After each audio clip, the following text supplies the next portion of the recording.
Ah, merci, merci. C'est la première fois que ça m'arrive. Je suis en fait en lutte contre le soleil. Je viens d'Haïti, donc le soleil est souvent un ami. Et là, on est en train de regarder. Mais merci. Et merci Julie, merci pour cette belle introduction. Et en arrivant ici, je suis vraiment étonné de voir que le, le Québec existe parce qu'il y a le festival Québec en toutes lettres. Vous voyez, tout est complet. Et c'est ça, une grande ville quand tout est complet. Tout est complet. Donc, il faut faire vite, tout le monde s'empresse pour y aller. Et cette 16e édition confirme que sans la littérature, la vie est autre chose que la vie. On ne sait pas ce que c'est, mais sans les mots, on est perdu. Donc, c'est pourquoi aujourd'hui, j'avais dit oui quand on me dit de m'entretenir avec Yara El Gadban. C'est un sujet assez difficile, s'entretenir avec Yara El Gadban, un exercice difficile, d'autant que je le fais tous les jours, et des fois c'est difficile. Donc, et voilà qu'on m'appelle pour le faire officiellement, et puis donc je suis un petit peu gêné parce que c'est ce qu'on fait. C'est ce qu'on fait tous les jours gratuitement, et on me paie pour le faire aujourd'hui. Donc, je pense que ça va être difficile. Je ne vais plus parler à la fille après si on ne me paie pas pour lui parler. Donc, c'est ça. J'aimerais bien dire bonjour à vous, cher public, et dire bonjour à Yara. Et Yara El Gadban est palestinienne, comme vous le savez. Yara El Gadban est une romancière, et ethnomusicologue, anthropologue. Elle a beaucoup traversé de villes d'imaginaire. Et son écriture est faite à partir des couches d'histoire qu'elle a vécues. Donc, c'est une écriture fondée sur des expériences multiples qu'elle a connues, bonnes ou mauvaises. Je vais laisser vraiment la parole à Yara autant que peut se faire. Donc, je vais commencer par dire, c'est un peu difficile d'accueillir une écrivaine, et cette écrivaine est palestinienne. Parce qu'on a vu, on a compris aussi qu'est-ce que ça veut dire Palestine quand un mot devient un interdit, quand le mot est interdit dans des universités, à Radio-Canada, par exemple, on a demandé aux journalistes de ne pas employer le mot Palestine. À New York Times, on a demandé aux gens de ne pas employer le mot. Le mot est interdit. Donc, c'est quoi la condition, Yara, quand on dit Palestine? Ça veut dire quoi? Ça résonne. Ça veut dire quoi chez toi? Oui, ça commence raide. Ce que tu voulais? D'abord, merci Rodney. Et merci à la Maison de la littérature à Québec en toutes lettres de m'accueillir dans cet espace extraordinaire. J'aime beaucoup être ici, puis on a eu la chance de faire vraiment de très très belles choses avec la belle équipe de la Maison de la littérature, donc c'est comme des retrouvailles. Alors, la Palestine. Mais c'est un mot difficile peut-être pour un certain nombre de gens, mais pour moi, la Palestine, c'est pas un mot difficile du tout. En fait, je dis Palestine, la première chose qui me vient en tête, c'est beauté. C'est vraiment ce mot-là qui me vient en tête parce que pour moi, c'est tout ce que ça représente, c'est la beauté humaine, la beauté du paysage, la beauté de l'histoire. La beauté de ma grand-mère. Ma grand-mère s'appelait Helwe. Et dans L'ombre de l'olivier, qui est le premier roman que j'ai publié chez Mémoire d'Encrier avec ce monsieur, qui a pris une chance sur une jeune femme qui avait comme des papiers un peu éparpillés, puis qui essayait d'écrire. Et dans ce roman-là, j'explique le nom de ma grand-mère, et Helwe en arabe veut dire belle. Et mon arrière-grand-mère, qui est la mère de ma grand-mère, s'appelait Jamile, qui veut dire jolie. Donc, vous voyez, les femmes chez nous, elles sont très conscientes de leur beauté, Et elles portent fièrement leur nom. Et donc, dès que je pense à la Palestine, je pense à Helwe. Donc, je pense à la beauté et je pense à ma grand-mère. Tu as parlé de ta grand-mère et Yara, ça veut dire quoi? Ah, ça, c'est plus compliqué. J'ai aucune idée. En fait, mon nom vient d'une chanson. Une chanson de Fayrouz, donc la grande chanteuse libanaise. Et c'est une chanson qu'elle a chantée dans les années 50, quand elle était toute jeune. Et la chanson dit Yara al-Jadayilha shu'ur fihun bitbarjah umr. Yara aux tresses blondes. Et dans ces tresses, en fait, se balancent les siècles. Et moi, dans ma mégalomanie enfantine, j'étais certaine qu'en fait, c'est pas moi qui a été nommée après la chanson, c'est la chanson qui a été nommée après moi. N'est-ce pas? Et donc, je disais à ma mère tout le temps, mais maman, tu lui as pas dit que j'étais brune? C'est quoi cette histoire de tresse blonde? Elle n'a pas reçu le mémo ou quoi? Donc, parfois, quand on la chante, on transforme les mots, on dit Yara al-Jadayil ha sumur au lieu de Yara al-Jadayil ha shu'ur. Sumur, ça veut dire brunette.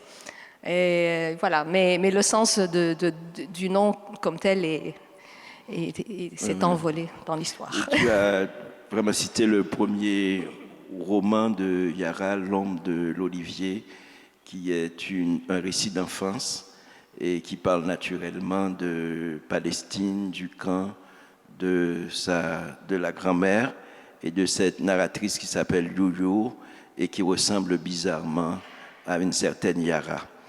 Donc, je ne sais pas si c'est de l'autofiction, tu vas nous en parler un petit peu, mais ce qui est sûr, c'est qu'il y a toute une mythologie avec la Palestine et l'un des premiers points de cette mythologie, c'est un poète que l'on connaît, c'est mon poète fétiche, et qui s'appelle Mahmoud Darwish. Et j'aimerais bien lire en exègue cet extrait d'un poème de Darwish que Yara utilise beaucoup. Un jour, je serai oiseau et de mon ayant, je puiserai mon existence. Chaque fois, mes ailes se consument, je me rapproche de la vérité et je renais des cendres. Je suis le dialogue des rêveurs. Je répète, je suis le dialogue des rêveurs. J'ai renoncé à mon corps et à mon âme pour accomplir mon premier voyage au sens, mais il me consuma et disparut. Je suis l'absence, je suis le céleste pourchassé. Un jour, je serai ce que je veux. Je répète, un jour, je serai ce que je veux. C'est une mission, en fait, je pense que complètement mégalomane. C'est pourquoi j'aime beaucoup Darwish. Un jour, je serai ce que je veux. Est-ce qu'on peut répéter ensemble cette phrase pour voir cet exercice? Un jour, je serai ce que je veux. Et on va laisser à Yara, en fait, on va laisser à Yara le loisir de nous dire pourquoi elle a choisi Darwish en exègue. En fait, dans tous ses livres, on va rencontrer Darwish. Et est-ce qu'elle peut dire aussi, en fait, c'est Yoyo qui parle, elle avait comme 10-12 ans là, dans le livre, et aujourd'hui, je ne veux pas dire son âge, mais il y a du temps qui a passé. Et entre un jour, est-ce que tu sens de plus en plus ce jour, je serai ce que je veux? Alors, mais ça m'émeut à chaque fois que j'entends ce poème, parce que cet extrait vient de son recueil de poésie Mural. Et Mural, il l'avait écrit comme une espèce de testament, parce qu'il avait le cœur fragile et il devait faire une opération et il avait peur en fait, il ne savait pas s'il allait survivre à l'opération. Et donc, c'est comme s'il inscrivait sur le mur une trace, la trace de sa vie. Et donc, d'écrire dans son testament « Un jour, je serai ce que je veux », ça vous dit la quête de toute une vie. Heureusement, il a survécu, il a écrit d'autres choses, mais pas longtemps. Et après, peut-être 2-3 ans après, il est décédé justement dans une opération pour son cœur. Et donc, je pense que pour les Palestiniens, je pense que c'est la quête de tout humain. Hein, ça n'appartient pas qu'aux Palestiniens. Un jour, je serai ce que je veux. Je pense que c'est le rêve de chaque humain, d'être libre, d'être à la hauteur de ses propres rêves. Mais pour les Palestiniens, c'est quasiment un projet, c'est à la fois un projet humain et un projet politique. Parce que le monde entier ne veut pas que les Palestiniens soient ce qu'ils veulent. C'est pas juste en fait quand je dis le monde entier, parce que c'est pas vrai. Un certain nombre de pays qu'on peut compter sur 5 doigts ne veulent pas que les Palestiniens soient ce qu'ils veulent. Je pense que le reste du monde le veut, pour le dire plus précisément. Et donc c'est une quête. Quand tu es né, moi je suis née avec des papiers de réfugiés dans un pays, d'un pays très riche, mais pour qui je n'existe pas, je n'avais aucun droit, à Dubaï. Et toute ma vie, on me disait ce que je suis ou ce que je ne devrais pas être. Et donc, c'est la quête de toute une vie d'arriver à dire d'abord ce que nous sommes, comme on dit, de dire qu'on est palestinien, qu'on n'est pas un mythe, qu'on existe bel et bien, et qu'on vient de quelque part, d'un lieu qui a une histoire et tout, mais aussi d'être libre, d'être simplement humain, d'avoir des rêves ordinaires. Et ce qui me touche beaucoup chez Mahmoud Darwish, en fait, il était à la fois un grand humaniste et sa poésie tendait vers quelque chose de vraiment immense. Et c'est pourquoi il est aujourd'hui l'un des plus grands poètes connus de l'histoire contemporaine.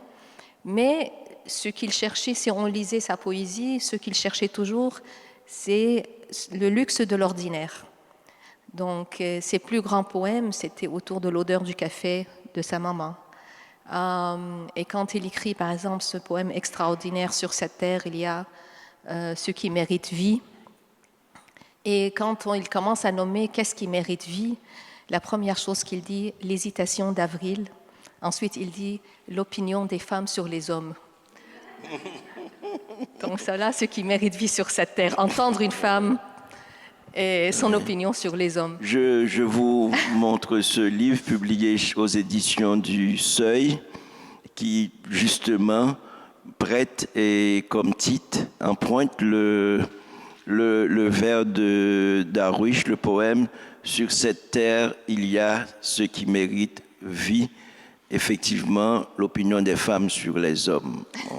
On connaît ces opinions-là. Et ça mérite un poème. Hein. et donc, pour moi, Mahmoud Darwish est vraiment une figure très inspirante. Et je me dis toujours, chaque fois qu'on sort des choses très clichés, très réductrices sur les Palestiniens, terroristes ou je ne sais pas quoi, je leur dis, mais un peuple qui donne jour à un poète du calibre de Mahmoud Darwish, personne ne pourra le réduire. Et personne ne pourra le vaincre, parce qu'il y aura toujours le poème. Et donc oui, Mahmoud Darwish, il est dans tous mes livres, je trouve toujours le moyen de le faire. Oui, même dans Le Parfum de nous, il y a toute une scène. Ah, il est un personnage. Il est un personnage. Oui, il est un personnage. C'est ses funérailles à Ramallah. Oui. Et donc j'ai été à ses funérailles à Ramallah et ça m'avait beaucoup marqué ces funérailles parce que pendant 4 jours, dans toutes les rues de la ville, on entendait sa poésie sur les haut-parleurs. Vous imaginez une ville entière où la trame sonore, c'est un poème. C'était magnifique. Mais là, tu m'as fait pleurer. Non, ne pleure pas. Bon, on change de sujet, mais juste pour vous dire qu'il est très, très précieux dans mon univers. Mais à la vérité, tu peux pleurer si tu veux, parce que j'ai du mascara. Ça lave. Oui, mais il y a une chose intéressante parce que dans toute ton œuvre, Yara, il y a un parti pris très clair pendant que on parle beaucoup de douleur, on parle beaucoup de génocide, on parle beaucoup d'une violence, d'une horreur. Peut-être que l'humanité ou bien une partie de l'humanité accepte et tu fais le pari de la beauté, de la lumière, le parfum de nous, nous veut dire lumière, si je comprends bien. Et pourquoi ce geste qui me semble en fait révolutionnaire, pendant que tout le monde t'attend dans des pleurs, dans des, je dirais sous les décombres, et c'est comme si sous les décombres, il y a toujours possibilité de manifester une idée de l'humanité, une idée de l'humain.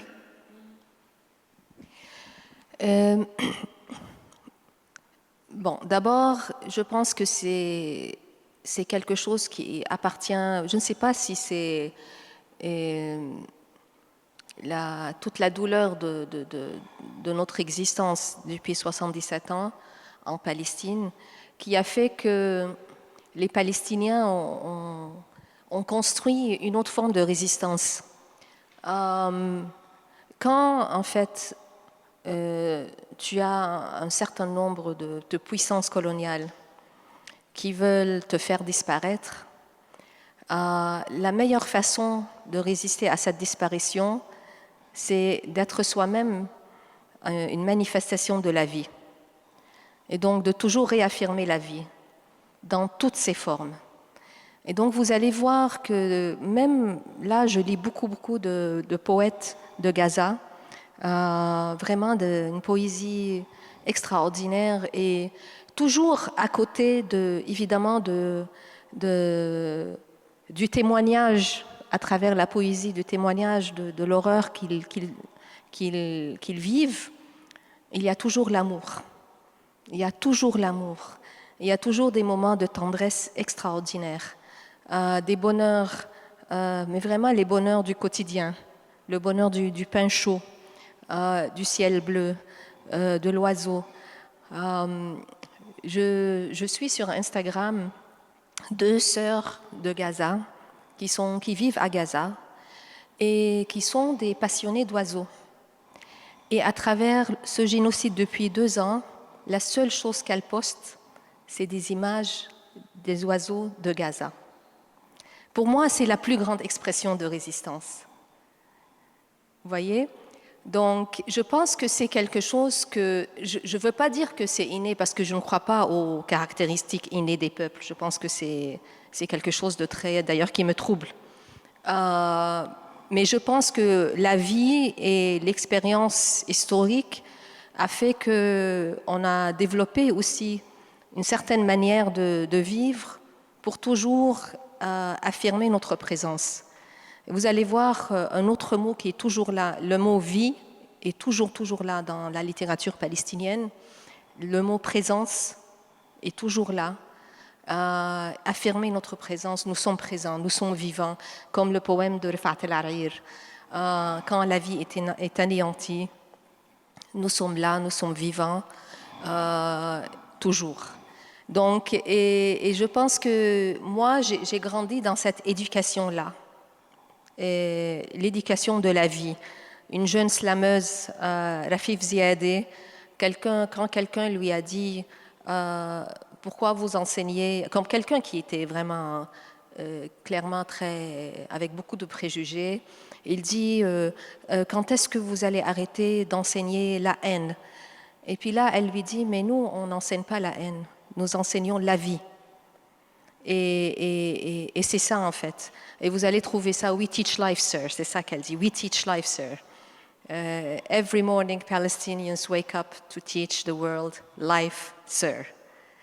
Et moi, c'est avec ça que j'ai grandi. Et c'est avec ça que j'écris. Donc, j'y pense pas comme une forme de... En fait, je ne sais pas une autre façon d'être, honnêtement. Je pense pas que c'est un geste ni héroïque, ni même de résistance, mais c'est comme ça que j'ai appris à vivre avec mon histoire. Oui, on a parlé il y a cette terre, sur cette terre, il y a ce qui mérite vie, le vers de Darwish, qui a fait ce livre de seuil, c'est 17 écrivains pour la Palestine, dont Yara El Gadban, à côté de Patrick Chamoiseau, à côté de Annie Ernaux, à côté de Maïlis de Kerangal, à côté de Leclésio, et puis de d'autres auteurs comme Atik et Raimi. Donc il y a ce livre-là qui vient de paraître. Il y a aussi un autre titre tout aussi important, et tu as fait la télévision française, c'est ce soir, et félicitations. Merci. Donc, félicitations, parce que c'est très... Non, c'est important, et parce que des fois, ce qui est difficile, c'est qu'on parle toujours de la Palestine, mais sans Palestine. C'est-à-dire, vous pouvez voir à Radio-Canada, donc partout dans les émissions, on peut parler, on peut dire tout ce qu'on veut, mais il n'y a jamais un Palestinien qui est invité pour donner son point de vue. C'est-à-dire que, donc, le narratif demande à être changé. Donc, il y a un travail, Yara, que tu fais personnellement sur ce narratif. Ce travail, j'appellerais ça une exigence de transmission. Et cette exigence de transmission, c'est pas seulement raconter la Palestine, c'est faire écouter d'autres voix, c'est changer, en fait, le narratif, changer la perspective. Et peut-être dire, par exemple, un livre comme Gaza écrit Gaza. Là, c'est 15 jeunes écrivains de Gaza, c'est toi qui a initié ce projet à mémoire d'Encrier, Gaza écrit Gaza, où il y a des jeunes Palestiniens qui ont écrit et il y a plus de 10 ans, qui ont écrit. Donc, ça n'a rien à voir avec ce qui se passe aujourd'hui. Et ces jeunes Palestiniens ont été, grâce à toi, Yara, traduits en français. Le livre a été distribué ici. Et le livre est diffusé récemment en France.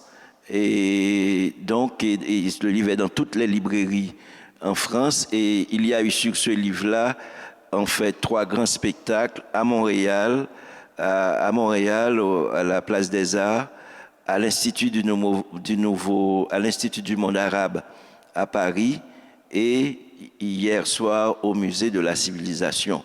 Donc, il y a cette exigence de transmission. Et toi, tu as parlé de jeunesse, Yara.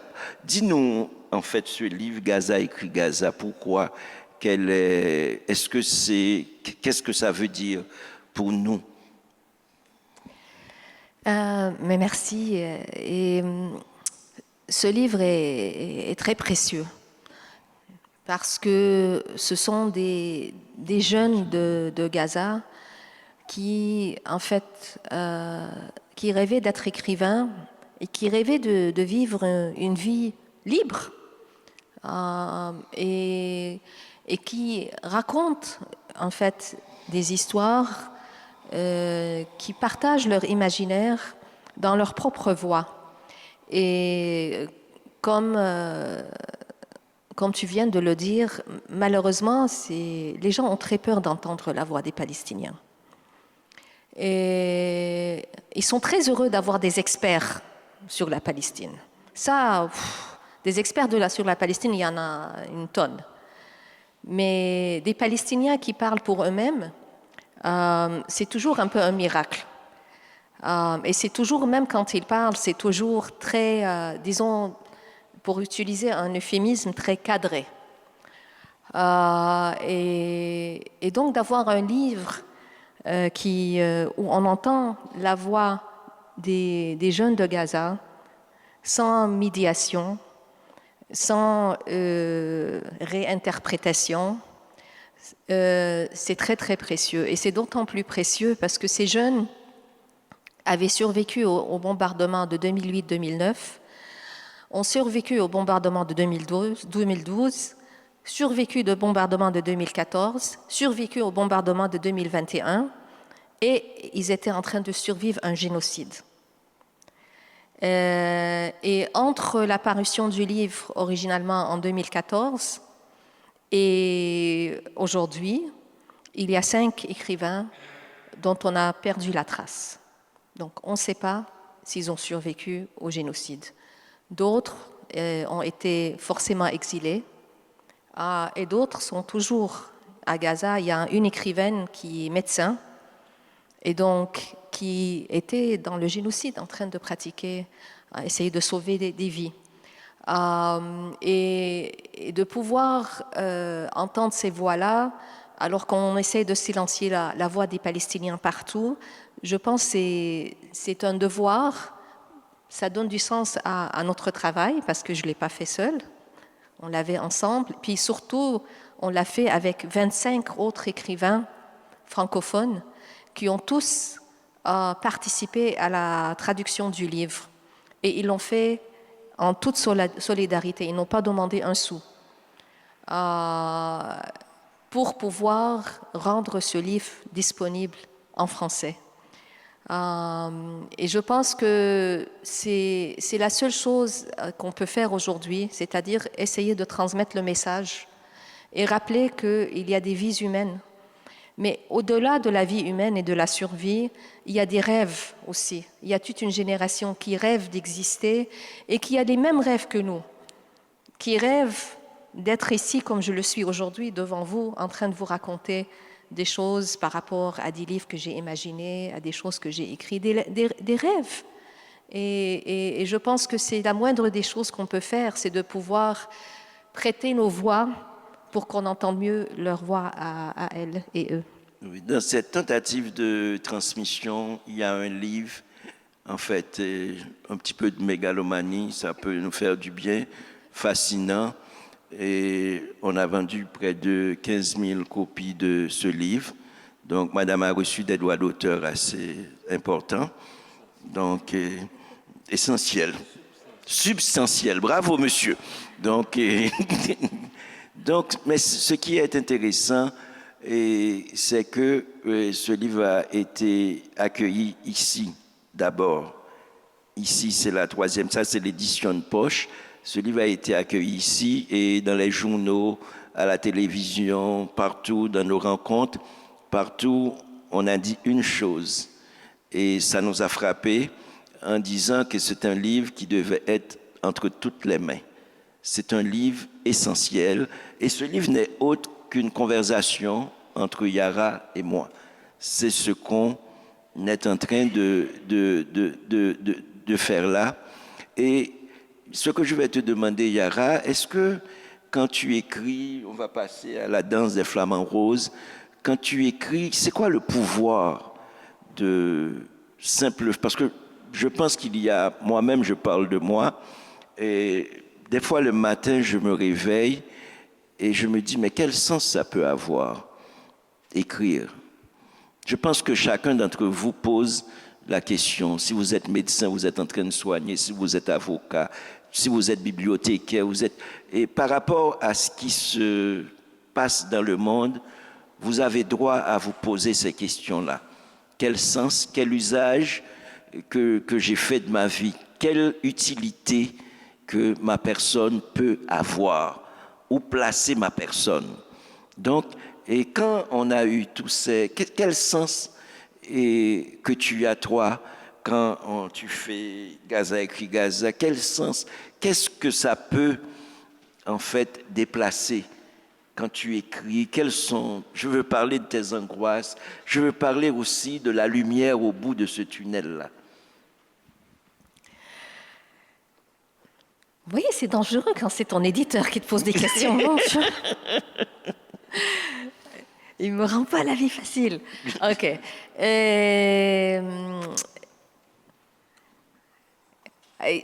On m'a posé beaucoup la question depuis 2 ans. Avant, c'était drôle parce qu'avant octobre 2023, les gens me disent « Ah, tu es palestinienne, mais pourtant tu es tellement souriante. » Donc mon sourire était toujours troublant pour les gens. Et maintenant, la question est comment tu fais pour ne pas sombrer, pour rester positif, et tout ça. Et je pense que ce qui me sauve, c'est vraiment l'écriture, c'est la littérature. Je me sens moins impuissante. Et je pense que c'est un cadeau immense, pour ne pas dire un privilège, d'avoir la capacité d'articuler quelque chose, ce qui est à l'intérieur de soi, et de lui donner des mots. Et les mots m'ont vraiment sauvée. Je me promène partout. Dans ma sacoche, il y a toujours un recueil de poésie. Chaque fois que je commence vraiment à tomber, je sors le recueil de poésie et je me mets à lire et tout de suite, c'est comme un médicament. C'est comme comment on appelle ça là, un détox. C'est comme un détox. Et quand je lis un poème par une jeune de la Palestine qui vit sous occupation, sous siège, sous tout ça, et puis dans le poème, elle parle de l'amour, ou dans le poème, elle parle des oiseaux, ou même parfois il y a de l'humour. Ça me redonne de l'espoir. Donc, mais quel sens ça prend pour moi? Je me dis aussi que, le monde ne va pas me donner ce que je veux. En fait, si on laisse le monde aller comme il va, bientôt nous n'aurons même pas une planète. Mais surtout pas une Palestine libre. Ça trouble trop de gens. Donc moi, cette Palestine libre, si j'attends qu'un fonctionnaire ou un politicien me le donne à l'ONU, mais je vais mourir sans jamais l'avoir. Et moi, donc la seule chose que je peux faire, je ne suis pas politicienne et je ne suis pas non plus une militaire et ça ne m'intéresse pas du tout. Mon outil, c'est les mots. Donc cette Palestinien, il faut que je la crée moi-même. Il faut que je l'invente moi-même. Pourquoi attendre que quelqu'un à l'ONU me dise que « Ah oui, tu as le droit d'exister ». Comme là, l'espèce de balai que nous avons eu, tout à coup, tout le monde se met à reconnaître la Palestine. Comme si c'est quelque chose que ça leur appartenait, et puis dans leur magnanimité, ils m'accordaient. Mais moi, le droit d'être libre, ça m'appartient à moi, ça n'appartient à personne d'autre. Personne n'a le droit ni l'autorité de me le donner ou de me l'enlever. Donc, c'est à moi d'imaginer qu'est-ce que c'est une Palestine libre. Et c'est à moi d'imaginer qu'est-ce qu'il y a à l'intérieur de cette Palestine, quel genre de société que je veux. Et l'écriture me le permet. Et donc, c'est comme ça que j'écris. J'écris pour me donner ce que le monde ne veut pas me donner. Et je pars du principe qu'il n'y a rien que l'humain a inventé qui n'était pas d'abord quelque chose, une espèce d'idée farfelue qu'il ou elle avait imaginée. Donc, tu ne peux pas créer quelque chose si d'abord tu n'as pas l'audace de l'imaginer. C'est ça notre grand pouvoir comme être humain, c'est qu'on est capable d'imaginer des choses qui n'existent pas. Et ensuite, dès qu'on les imagine, il y a quelqu'un qui est assez têtu pour faire en sorte que ça existe. Là, après ça, c'est le domaine d'autres gens. Là, c'est peut-être un scientifique ou une artiste ou un danseur ou même un politicien. Mais il faut d'abord avoir l'audace de l'imaginer. Et je pense que ça, c'est le domaine des écrivains et des artistes. Ça, c'est ma responsabilité. Je dois l'imaginer. Et donc, c'est ça que je fais. Et c'est comme ça que je considère que je m'engage. Oui, la responsabilité, j'aime beaucoup ce que tu dis. Donc, le sens, tu le trouves dans cette responsabilité d'imaginer ou de réimaginer un dispositif dans lequel tu ne serais pas subalterne, il n'y aurait pas un discours dominant qui te dit quoi faire. Et peut-être que c'est peut-être pour tout le monde. On attend, personne ne nous dira, voici, sors de ta prison, voici la liberté. C'est à toi-même d'imaginer cette liberté-là et de l'opérationnaliser. On a beaucoup parlé de Darwish. Un jour, je serai oiseau. Il y a ce livre magnifique qui a reçu beaucoup de prix, La danse des flamants roses. C'est le dernier roman de Yael Gadban, publié chez Mémoire d'Encrier. Et ce livre a été plébiscité en France. Les journalistes l'aiment beaucoup. Et je vais parler de ta situation financière. Ça a été beaucoup vendu aussi en France et ici. Donc, je vous parle de la réception parce que c'est pas évident, donc, avec un nom comme ça, que sur une table de librairie, vous voyez le livre. Il y a beaucoup, à la grande librairie, vous voyez une libraire dans une région française qui dit « J'aime ce livre, voilà ». Et je pense que c'est intéressant de voir comment les humains peuvent être libres en dehors des injonctions. Pendant que le mot Palestine peut ne pas être, on peut demander aux gens de ne pas citer ce mot-là, alors qu'on ne peut pas empêcher aux gens de lire et de dire j'aime. Ça, aucun dictateur, qu'il s'appelle Donald Trump, qu'il s'appelle Netanyahou, ne peut dire aux gens quoi lire et comment aimer et désirer. Donc ça, je pense qu'il y a quelque chose, en fait, de très fort. Et j'ai parlé de Darwish et la danse des flamants roses, on le sent. Mais j'aimerais commencer, Yara, en lisant simplement un bout. Je vais te laisser la parole après. Et que le 7 décembre 2023, le poète palestinien Refaat Al-Hariri est assassiné.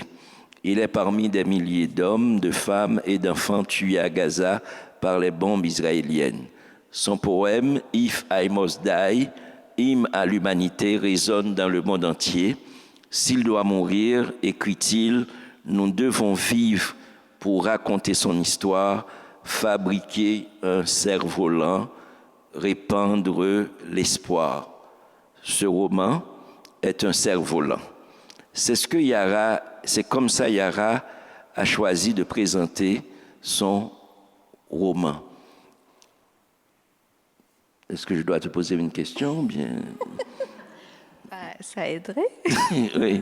Non, parce qu'on a parlé de Darwin, je pense que... Oui. Parce que ce livre-là, Gaza écrit Gaza, en fait, pour trouver la cohérence du narratif, parce qu'on a commencé avec la poésie de Darwish, et puis après on va à Refaat Al-Hariri, qui a initié ces rencontres, ces ateliers d'écriture avec les jeunes de Gaza, et ton roman, il répandait l'espoir, et j'ai l'impression que Yara, tu as repris cette flamme de l'espoir, et voilà que tu es en train de répandre cette flamme de l'espoir ici.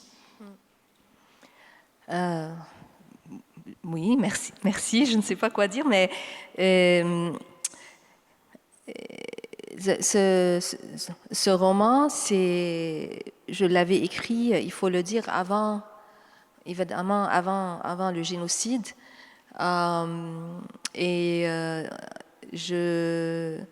Justement, j'étais dans cette réflexion parce que j'ai des enfants et quel avenir je voulais pour mes enfants. Et je m'étais rendu compte que, en fait, aux yeux du monde, les Palestiniens n'avaient pas d'avenir. Et que, en fait, j'avais l'impression que le monde ne faisait qu'attendre patiemment à ce que les Palestiniens arrivent à la même conclusion et qu'ils décident enfin de leur ficher la paix et d'accepter la défaite. Mais c'est très mal connaître les Palestiniens et c'est très mal connaître les êtres humains.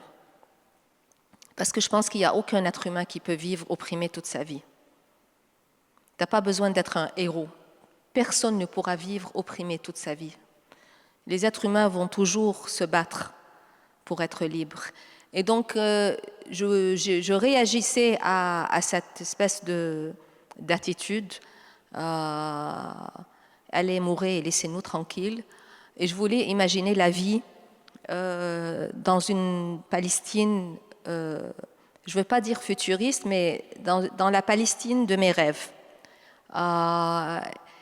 Et donc, j'ai imaginé une Palestine après l'Apocalypse où, non seulement les gens vivaient bien ensemble et en harmonie, mais ils vivaient bien avec la nature et avec les vivants, avec les animaux, les oiseaux, les arbres et tout ça. Et j'étais en train de, en fait, finir le roman. J'avais déjà, comme j'étais, je pense, à la version 3 ou 4, j'étais vraiment aux dernières retouches du roman quand le 7 octobre a eu lieu et quand le génocide a commencé. Et j'avais l'impression que le roman était devenu complètement anachronique. J'étais évidemment très, je ne sais même pas comment le dire, mais dans un état de désespoir total.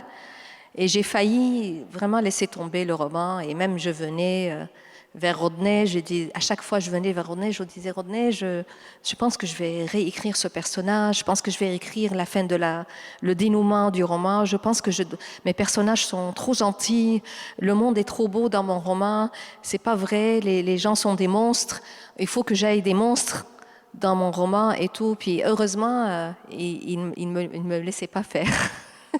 Chaque fois que je lui proposais une nouvelle version, il me la mettait de côté. Il refusait de la prendre. Et finalement, je suis tombée sur... et finalement, Rifat El-Harir a été assassiné.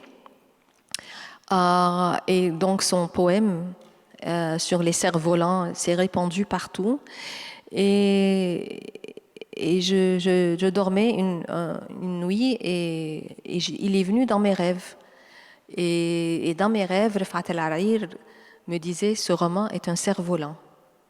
Et il n'arrêtait pas de le répéter. « Ce roman est un cerf-volant. Ce roman est un cerf-volant. Ce roman est un... » Je me suis réveillée comme une obsédée et j'ai tout de suite écrit « Ce roman est un cerf-volant ». Et j'ai compris que, quelque part, l'esprit de Rifat El-Harir, l'esprit de Mahmoud Darwish, me disait que c'est ça le sens de ton travail, que plus que jamais, il faut que tu fabriques un cerf-volant. Et ça m'a donné la permission, en fait, de rester fidèle au roman tel qu'il est. Je n'ai pas changé une seule chose dans le roman. Et j'étais étonnée après de la réception. Parce que je me souviens même, j'avais dit à un ami écrivain palestinien qu'on aime beaucoup, Karim Khattan, je lui avais envoyé une version du roman et je lui ai dit, dis-moi la vérité, tu ne penses pas que c'est un peu fantasmagorique, que c'est un peu même enfantin? Et il m'a dit non, au contraire. Et après, la réception du roman a donné raison à mon éditeur et à Rifat El-Harir. Il y a le cerf-volant, mais il y a un choix aussi. J'aimerais que tu parles au public parce que c'est un peu très, très nouveau ce choix vers les vivants. C'est-à-dire de décentrer le discours. Ce n'est pas seulement l'humain qui est dans un discours dominant qui, dans ce livre, parle, mais tu fais une place, tu fais vraiment... En fait, tu as cité Ursula Le Guin. J'aimerais bien que tu nous en parles un petit peu. Pardon? Ursula. Ursula Le Guin, oui. Que tu as cité. J'aimerais bien que tu en parles et j'aimerais bien que tu nous dises. Et tu as commencé par déjà la Palestine, en fait. Est-ce que c'est la Palestine? Parce que tout se déroule dans la mer Morte au début. Donc, il y a comme une préhistoire qui est établie. Et puis ce que j'aime aussi, donc je fais un petit peu de publicité pour toi, tu me donneras un peu d'argent dans tes droits d'auteur, c'est que c'est pas binaire. Je pense que dans mon contrat, tu l'as déjà. C'est pas binaire, c'est comme si moi, parce que je suis palestinien, je suis bon, eux, parce qu'ils sont juifs, ils sont mauvais, puisque le roman brasse l'humanité. Donc, tu vois, je pense que c'est très... Si on parle d'un procédé binaire, en fait, tout procédé binaire tend à reproduire soit l'injustice, soit la violence. En fait, je ne peux pas avoir raison parce que je suis haïtien, tu ne peux pas avoir raison parce que tu es palestinienne. Ce qui est intéressant, c'est la totalité monde que ce roman brasse, que ce soit l'oiseau, le respect pour l'oiseau, le respect pour l'eau, le respect pour la terre. Et c'est pas que l'humain qui est au centre. Où est-ce que tu as trouvé cette intelligence qui est peut-être beaucoup plus que mon intelligence pour pouvoir décentrer comme ça la chose? Mais c'est vrai, hein, parce qu'en fait, c'est venu de deux choses. Donc, la prémisse du roman, c'est qu'il y a la mer morte en Palestine et s'évapore. En fait, elle est en train de s'évaporer pour vrai. C'est pas une fantaisie. Et que suite à l'évaporation, il y a une maladie qui se répand à travers la terre. Et puis, il y a donc des survivants qui étaient relégués dans la vallée pour mourir et qui finalement sont obligés de reconstruire une société ensemble. Donc ceux qui étaient des soldats, des colons, il y avait des paysans palestiniens, de tout, ben là du coup ils sont obligés de travailler ensemble pour survivre. Et j'ai compris tout de suite après, parce que j'ai des enfants de la génération Z, Gen Z, et qui sont évidemment très très conscients de la catastrophe climatique. J'ai compris très vite que dans cette société idéale, je ne pouvais pas faire fi de la question écologique. Que tant qu'à imaginer une vie harmonieuse entre humains, il fallait imaginer aussi une vie harmonieuse entre humains et vivants. Et après ça, je me suis dit, mais comment imaginer cette vie-là sans imposer sur les vivants ma vision dominatrice d'humain? Et je me suis dit, il faut que j'essaye de me mettre dans la peau des vivants. Et comment aurais-je raconté l'histoire si les vivants pouvaient raconter l'histoire à part égale? Et là, pour revenir à Ursula Le Guin, donc, qui est une grande écrivaine de science-fiction, de littérature de l'imaginaire, et j'avais lu, en fait, j'ai lu quasiment toute son œuvre. Et il y a une nouvelle en particulier où elle se met dans la peau de Ève, donc la figure de Ève, et Ève décide de libérer les animaux de l'emprise des humains en leur enlevant leurs noms. Donc les noms que les humains ont imposés aux animaux, elle va comme en grande libératrice et elle leur dit, bon, je vais vous libérer de ces noms-là, vous n'aurez plus les noms que les humains vous ont imposés. Et c'était intéressant parce que dans la nouvelle, les vivants sont un peu perplexes parce qu'ils se disent, bon, ça c'est un peu c'est ton problème, tu donnes le nom, tu enlèves le nom, pour nous c'est... Ça, c'est toi. Tu sais, il y en a qui disaient, bon, d'accord, tu veux reprendre ton nom, très bien. Tu sais, d'autres qui disaient, ah bon, mais j'aimais bien quand même le nom, c'était utile pour moi. Et puis d'autres qui s'en foutaient complètement. Et puis après ça, Ève se rend compte d'une chose que, elle pensait que les animaux avaient besoin d'être libérés et que c'était elle la libératrice. Et deux, elle a oublié une chose. Avant de libérer les autres de leur nom, il fallait qu'elle se libère elle-même de son nom de Ève. Donc, j'aimais beaucoup cette nouvelle-là. Ouais. Et à partir de cette nouvelle, j'ai imaginé les vivants libérés de leur nom. Mm-hmm. Hein? Et donc, je me suis dit, bon, si les vivants, effectivement, ne devaient pas se promener un peu comme moi avec mes cartes d'identité pour qu'on me laisse passer, comment est-ce qu'ils auraient raconté l'histoire, comment est-ce qu'ils auraient vécu, comment est-ce qu'ils auraient vu ou regardé les humains. Mm-hmm. Et c'est comme ça que j'ai écrit. Donc, dans le roman, les vivants sont des narrateurs et narratrices ou narratrices, mais vraiment égaux. Oui, mais c'est très très bien. J'aime beaucoup de cette incursion dans le monde de l'imaginaire et j'aime beaucoup ça. Mais ce qui m'a un petit peu troublé, c'est que souvent dans les questions dystopiques, il y a un angle mort, c'est l'histoire. Et je pense que dans ton roman, tu as réussi à dépasser cette entrave-là, c'est-à-dire que où il y a l'angle mort comme histoire, c'est comme, tu vois, un monde futuriste, alors qu'il y a ces couches d'histoire-là qui sont présentes. Est-ce que tu peux nous dire, mais très brièvement, comment as-tu pu dépasser? Oui. En fait, ce que je ne voulais pas faire, c'est que je ne voulais pas inventer un monde sans histoire. Parce que, bon, la Palestine, tout ce qu'on essaye de faire, c'est éradiquer l'histoire. Donc, je n'allais pas éradiquer l'histoire moi-même. Donc, les personnages, les survivants de l'Apocalypse, ils sont très conscients de la vie d'avant.